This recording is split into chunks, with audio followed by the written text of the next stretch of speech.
Hey guys, Nananki here, bringing you another Team Fortress 2 gameplay commentary. Today I'm playing the Pyro because it's Pyromania week. We're getting to meet the Pyro on Wednesday, it seems, unless Valve is trolling us. I think the countdown timer says 48 hours on that one page.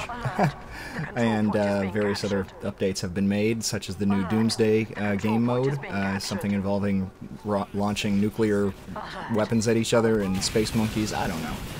But, you know, I'm sure it'll be fun. I'm looking forward to playing it. I'm sure everybody else is, and as a matter of fact, I'm playing Pyro today because, you know, hey, it's Pyro week, so why not? And I'm playing on defense on Gravel Pit, yeah, CP Gravel Pit, and hanging out on point A, even though they're pretty much just taking point B unopposed. I'm not going to charge over there by myself and fight 5 people on the point like someone else on my team just did, and, you know, even if you get, yeah, the spy got 1 kill and then, you know, 4 people captured the point, so yeah, that's fruitless. I can't take out 5 people by myself. I don't care what class you're playing. You know, maybe a sniper far enough away with 5 just completely perfect headshots could pull that off. Yeah, I caught that spy on fire and I didn't even see which way he went, but that NG sure did. And made him pay for that one. You know, spy checking is probably the most valuable thing that Pyros do as far as engineers are concerned.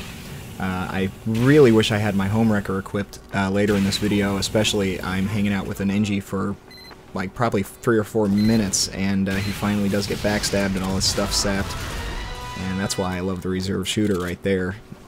You know, being able to drop that 90 damage on somebody, you know, and not have to chase them point blank is it's great. I like it. I like that element of Pyro. At this point, I don't think I could play with the flare gun again. I just like the reserve shooter too much. You know, I liked the flare gun too. You know, puffing people and then shooting the flare gun kind of just below them so they fall kind of into the trajectory, you know, and that was fun too, but not as much fun as the reserve shooter. I really like the shotgun to begin with, and then to have one that mini crits airborne targets, yeah, and I saw the first heavy start moving, so I thought, okay, I'll circle around the rock and get him. Now that guy's moving forward, and I think, okay, nope, now both heavies are looking at me. Like, okay, to hell with that, they're both shooting at me, time to go get some health. And, yeah, I know some health spawns in here. There it is. So heading back down the hill to combat these heavies. And I see him seeing me going around the house, and I fake him out. Like, oh, poor gullible heavy. And luckily he was low enough on health that my reserve shooter was able to finish him off. But I see this Uber coming in, and that other Pyro's not air blasted. And I'm like, no, no, you cannot, no. And so fixated on keeping the Uber separate that I didn't even pay attention to the soldier behind me. I got the medic, though, good enough. I'll trade my life for the life of a medic any day on pretty much any class. Even another medic. And more spy chase, and I think he probably dead-ringered out of that one, it seemed like to me, but I couldn't track where he went fast enough to catch him, so I thought, well, maybe I better move up to the point, because they did just get A, and anybody looking to, you know, quick cap C is going to be here now, effectively, but they're not, so I head down, and, you know, I probably should have tried to air blast him away from the friendly teammate there, but I didn't. I just ran up and M1'd him because he didn't see me coming. And that's easy mode with Pyro, of course, but, you know, if you've got the advantage on somebody, they're not aware of you, then that's just math. You know, I'm burning you before you're burning me, so I'm going to win.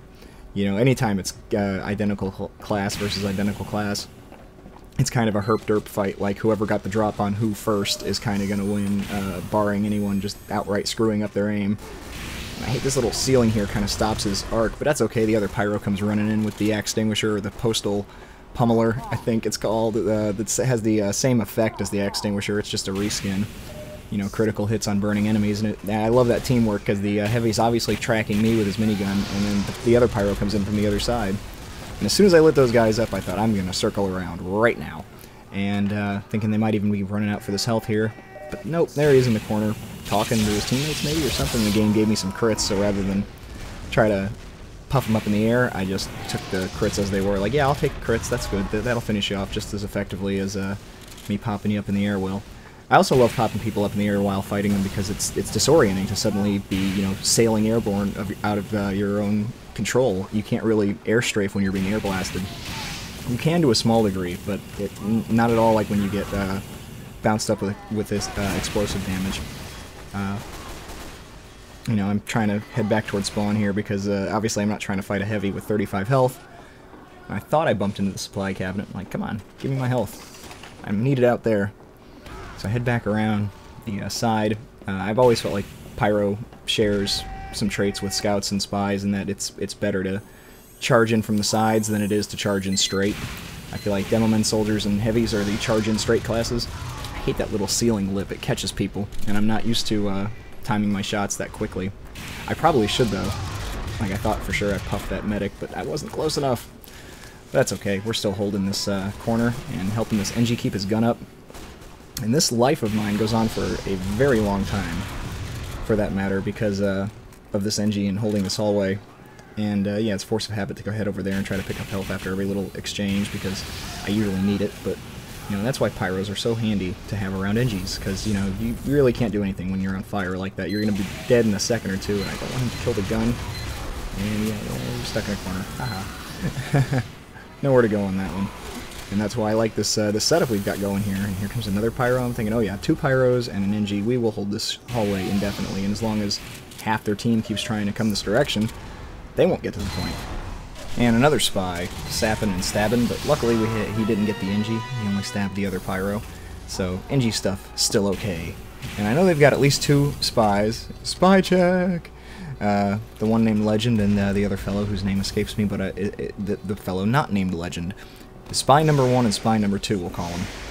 And, you know, there's only one path through from A to C. It's this way. The path from B to C, there's the 2 possible doorways that are kind of like right next to each other, the one of which has a little bit of a shield in front of it, a bit of the building.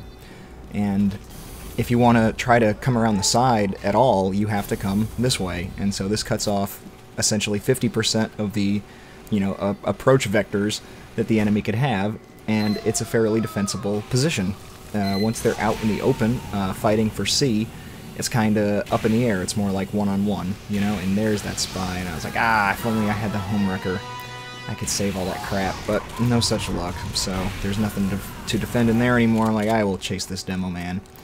And I figured he picked up the health in there, but it really seems to me like he did not, because right here when he goes flying away into the ground, he dies, and if he'd picked up the health, he would have had plenty of health there. And the soldier did pick up the health, but luckily for me, his rocket was off aim, or his shotgun, or his pickaxe, and I ran out of ammo as well. I was trying to puff him back, and it wouldn't go off, and I glanced at my ammo, I saw I only had like 20, and I was like, oh, that's why. And they're like, yeah, you're in a box. Cook Spy. Boxed Spy, cooked to a well done. Perfect. But yeah, physically blocking people into a space or out of a space can be real handy, especially if you're a scout with bonk. I know people deride the bonk constantly, but you know, you really can block things like Ubers and whatnot, and that's always useful. There's another not puff, but I was a little bit farther back, and his aim was bad, so it was fine. Reflected that incoming rocket. I wish that crit would have been aimed higher. I think I would have caught that reflect and gotten him with that. And there's another reflect, and you know, once you reflect a few rockets in a row, somebody is going to be paranoid about it and not want to just shoot a rocket straight at you. And I'm like, you can't have the health, no health for you.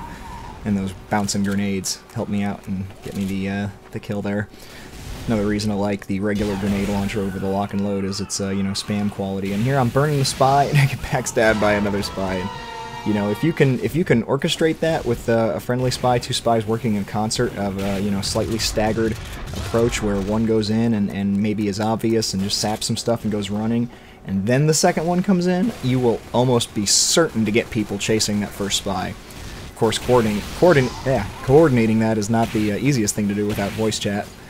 And I'm not even suspecting that they did it, but it was well timed all the same, even if it was an accident. And stuff like that happens sometimes, you know, things just work out. And I see there's a soldier now on C, and without that defense in the hallway to A, all of a sudden the fight is on the point, and I just barely make it up this hill in time. And he's kind of just hanging out back there with the equalizer, and I'm like, okay. I'm like, no, you get out of here. He stuck me with that lock and load shot and brought me down to like no health, and I was like, oh my god, I gotta get out of here. I've got to get to spawn. And I thought he might be trying to make his way back up, and I'd burn him and puff him off again or something, but oh, that's a Spy. And of course, you know, Spies can see enemy health, and so he knew I was on the cusp of death, and, you know, effectively and efficiently took me out. But anyway, thanks for watching. Maybe I'll do another Pyro video tomorrow, Phlogistonnator or something, to keep the Pyro theme going for this week. Looking forward to it all. Have a good day. Thumbs up and comments are greatly appreciated, and I will catch you next time. Peace.